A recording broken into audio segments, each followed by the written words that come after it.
จ้าพ่อสวัสดีค่ะครับพ่อมื้อนี้เขาจักหน้อยโกหาหน่อยหาน้อยเนาะหนูเขียนไว้น้อยอีหยังน้อยพัฒนากับเขา6น้อยไปต่อนะพ่อเนาะครับไปต่อนะคะไปต่อฮานอยหุ้นลาวพ่อพรหมวันอาทิตย์ที่5นะพ่อเนาะ9เลขหลัก6 7 8 9 0 6 7 8 9 0ตัวประกบ1 2 3 4 5จับคู่บนล่าง6 1 6 2 6 3 4 6 5 7 1 7 2 7 3 7 4 7 5 8 1 8 2 8 3 8 4 8 5 9 1 9 2 9 3 9 4 9 5 0 1 0 2 3 0 4 0 5เลขวิน8 4 7 2 9 8 4 7 2 9ระวัง8กับ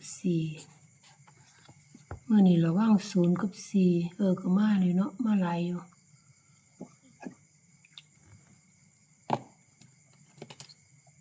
อันนี้คือตัวเลขแนวทาง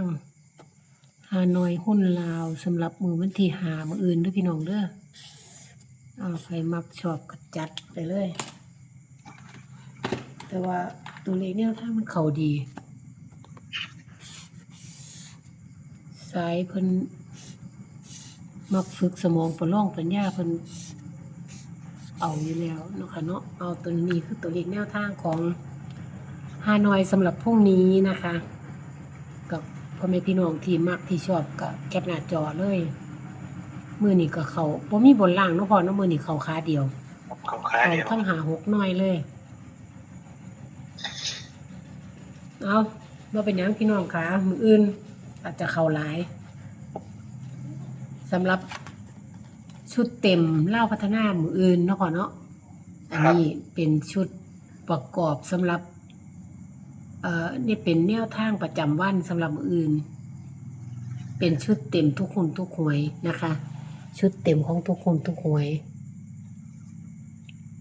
เอาสำหรับทุกท่านทุกคนที่เขามาพบเจอคลิปนี้อย่าลืมแชร์ออกไปอย่าลืม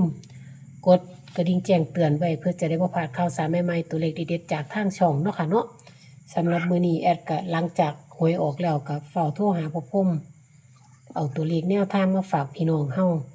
ผู้ที่สินำไปใช้ตั้งแต่ตี 5:30ก็สามารถนำไปได้นะคะสำหรับมื้อนี้เอาเจอกันใหม่คลิปหน้าเนาะพ่อเนาะขอบพระคุณมากค่ะพ่อค่ะสวัสดีค่ะสวัสดีค่ะว่าดีไม่กี่นั่งน้อยเขาจักหน่อยมื้อนี้น้อยเข้าหลายน้อยให้กี่นั่ง1 2 3 4 5เขาหาน้อยบนล่างน้อยนึงเนาะครับตามที่จดไว้น้อยสุดท้ายเขาทั้ง56เขาทั้ง06จ้าเขาทั้งบนทั้งล่างเอาดีใจนำพี่น้องที่เขามาชม YouTube 6ก็ตรงๆเลยล่ะเนาะเขามาชม YouTube ช่องเจนางน้ำโชคเด้อค่ะเด้อบาดนี้ห้าน้อยสิลงทุกมื้อ48มันก็เข้าแม่เขา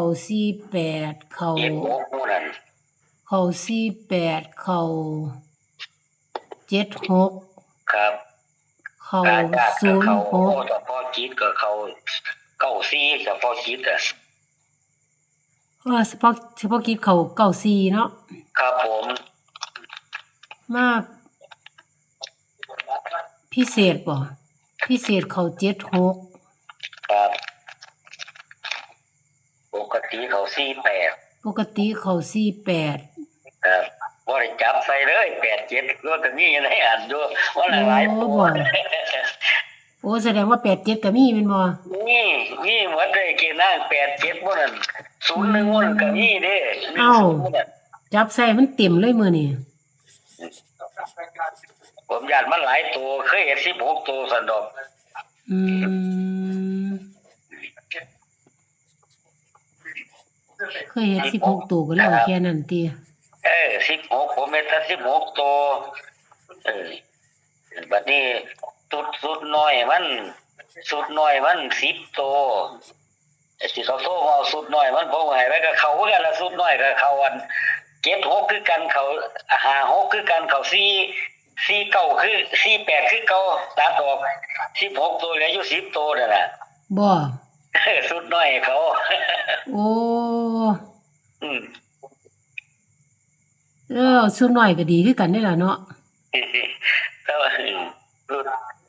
เอา น้อ ชุ ย ด มันก็อยู่ในนี่แหละเกนั่ง โอ้ ผมคัดออกให้เขาซื่อๆว่าเขาอยากได้น่ะแล้วเทียก็คัดถึงหรอกแล้วเทียก็คัดบ่ถึงหรอก แล้วแต่อันบ่ ครับอันนี้สุดใหญ่มันนี่มันจังมาตรฐาน โอ้เอาตามมาตรฐานที่พ่อว่าก็ได้ อืม มื้ออื่นวิ่งรวดหยังคะ วิ่งรูด3กับ4เกนั่ง วันอาทิตย์ที่5เนาะ ครับผม วันอาทิตย์ที่5มันแต่เบิ่งมันสิมาน้อยมันสิออกน้อยคือเก่านั่นล่ะเพราะมันสิออกกันลาวคือเก่าลาวเห็นบ่ออกทั้งบนทั้งล่างไว้บัดนี้แม่ลาวแม่ อืม ให้5น้อยไปทั้ง03ทั้ง92อันนี้กี่นั่ง โอ้จ้ะ อืม เดี๋ยวมื้อวันอาทิตย์จังสิได้ชุดนั่นไปเทียบกับลาวเนาะมื้อนี้เป็นของมื้ออื่นซะก่อนจะเป็นของวันที่5ก่อน มื้อนี้ก็เป็นของวันที่5แล้วเฮ็ดมื้ออื่นนี่ปล่อยมื้ออื่นนี่เป็นวันที่5นั่น จ้า ล่ะ ของวันที่6จังสิเป็นเมืองประกอบลาวพร้อมเนาะ จ้าวิ่งลูกตัวใดคะมื้ออื่น 3ก็มัน4แม่กี่นั่ง 3กับ4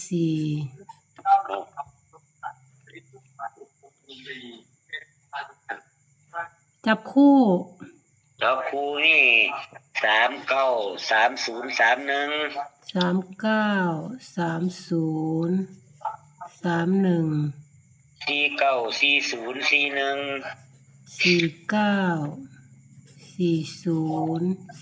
41 บัดนี้ก็595051 บัดนี้ก็161718 แล้วบัดนี้ก็หลัก6มันก็คันหลัก6มันก็สิมี656869อะไรเกนั่งก็สูตรเต็มมันนี่ 90 11 10เดี๋ยวนะ คันสูตรเต็มมันวันเถอะ 4 แต่ว่าผมสิคัดเอาผมจะเอาตั้งแต่68บัดนี้มันได้เป็น16ตัวนั่นน่ะ อันนี้มันได้15ตัวได้อีกตัวหนึงตัวใดคะ ครับก็นั่นล่ะผมสิให้68ตามแล้วก็ว่าสิมี65 โอ้ 68 69นั่นล่ะคันสูตรเต็มมันน่ะนะแต่ว่าเอาแค่16ตัวแค่68นั่นล่ะ โอ้68ติ ครับผม อืมถ้าคัดว่า10ตัวมันสิเหลือตัวใดบัดนี้ คันครับ10ตัวก็สิเหลือไอ้93โอ้เก้าไอ้393031494041แล้วก็595051แล้วก็161718เก้าโต12345 6 12เลยได้นี่ โอ้เก้า 10ก็สิเอาแค่18อีกแล้วเท่านั้น10ตัวเท่านั้นแหล้วเอาฮอดหาหนึงอืม 4 3 12มันเกินเลยเด้นี่เพพ่อราะว่าผมจะเอาแค่10ตัวสุดน้อยมันสะดวกโอ้มีตัวใดแน่10ตัวมี393031 393031 494041 494041ครับอันนี้ก็595051 595051เอาเป็นเก้าแล้วนี่ 18กับ18อีกตัวหนึงบ่ค่ะ ครับผมมันสิเป็น10ตัวนั่นล่ะอ๋อ1 2 3 4 5 6 7 8 9 10อ๋ออันนี้คือชุดน้อยแม่นบ่ค่ะนี่ ครับ อืม คันสุดใหญ่มันเต็มก็คือ19ตัวละกี่นั่ง บ่ คันเดียวเต็มก็คักได้เท่านั้นล่ะ อืม แล้วก็เหลืออยู่อัน4 5 6 65 68 69นี่ล่ะ โอ้ถ้าชุดเต็มคักๆเลยแม่นบ่ ครับผมสุดเต็มก็คักเลยเกนั่งนี่มันสิได้ตั้งแต่16ตัวตั้งแต่68บัดนี้ยัง65กับ69 โอ้16 18ตัว 65 69โอ้เต็มอีหลีนี่คือ18ตัวเลยแม่นบ่ ครับผม อืม นั่นล่ะตั้งเที่ยก็คัดเขาถือตั้งเที่ยก็คัดเขาบ่ถือตัวตัดก็ออกกันนี้ เอาแล้วแต่มันดอกกันนั้น